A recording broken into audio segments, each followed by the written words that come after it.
I think it's really important to think about the likelihood of a patient having a mutation that would change your management in the first line setting. So would the presence of a mutation change your management? And I think that it definitely would in patients who have an EGFR mutation or an ALK rearrangement.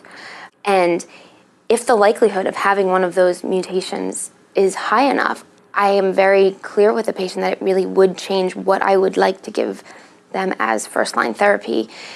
I think in patients who have a greater smoking history, who've smoked for many years or have smoked many packs a day for some years, who probably have less of a chance of having those mutations, that would change what I would ideally prescribe for treatment.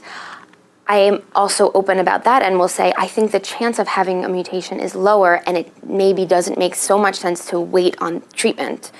Whether we obtain another biopsy now or wait until later is something that we discuss, and a lot of that will depend on the location of a tumor. If it's very easily accessible and there's a very low risk of a biopsy, it might be something to consider earlier on. If it's not as easy, and I think that the chances of having one of those mutations that would change management is fairly low, then I might consider waiting until another time in their treatment course, maybe a few months down the line.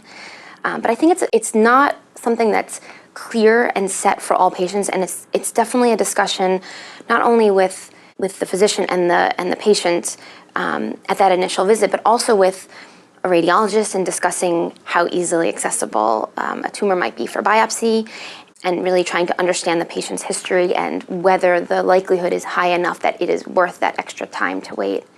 And honestly, some patients, there isn't that time window to wait. And in those patients, chemotherapy is a very appropriate treatment while the results are not finalized yet, or while we're thinking about doing another biopsy to obtain molecular results. I will feel very comfortable starting with chemotherapy in someone who I really don't think can wait because either they have many symptoms or they're very anxious to get started on treatment. I think those are two very appropriate reasons to wait on obtaining further molecular information and just get treatment started right away.